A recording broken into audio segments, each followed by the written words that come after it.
പോയിൻസിറ്റിയ എന്ന് പറയുന്നത് ശരിക്കും ക്രിസ്മസ് സീസണിലെ നമ്മൾ പണ്ടത്തെയൊക്കെ ക്രിസ്മസ് കാർഡിൽ ഇതിൻ്റെ ഇലയാണ്. ഇത് ഇലയാണ്, അതായത് വർണ്ണ ഇലയാണ്. പൂന്ന് പറയുന്നത് തീരെ ചെറുതാണ്, ശരിക്കും ഇലയാണ്. ക്രിസ്മസ് കാലത്തെ ആ തണുപ്പത്താണ് ഇതിന് ഈ കളർ വരുന്നത്, ഇലയ്ക്ക് കളർ വരുന്നത്. ഇതിപ്പോൾ ഒരു സമ്മറായി കഴിയുമ്പോൾ ഇതെല്ലാം പച്ച നിറമായി പോകും. ഇതെല്ലാം പക്ക പോയിൻസിറ്റിയാണ് എന്ന് വെച്ചാൽ നമ്മുടെ ഇലയ്ക്ക് നല്ല വീതി. ഇത് കാണുമ്പോൾ ഇതിൻ്റെ തന്നെ ഒരു ഹൈബ്രിഡ് വന്നാണ് പ്രിൻസെറ്റിയ എന്ന് പറയുന്നത്. ഇത് പ്രിൻസെറ്റിയാസ ഈ ഇനം. ഇതിൻ്റെ ആ ഇല വ്യത്യാസമുണ്ട്, കുറച്ചും കൂടെ വീതി കുറവാണ്. ഇത് രണ്ടും കൂടെ ഇത് ട്രഡീഷണൽ ആദ്യം തൊട്ടേ ഉള്ള റെഡ്. ഇത് പ്രിൻസെറ്റിയ. പോയിൻസെറ്റിയ തന്നെ ഒരു ഹൈബ്രിഡ്. യെല്ലോ ഉണ്ട്, വേറെ ഷെയ്ഡ്സ് ഉണ്ട്, അതും പ്രിൻസെറ്റിയ ആയിരിക്കുന്നത്.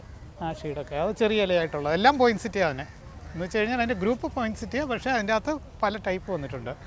ഇല്ല റെഡാണ് എപ്പോഴും ഹൈലൈറ്റ് ആയിട്ട് വരുന്നത്.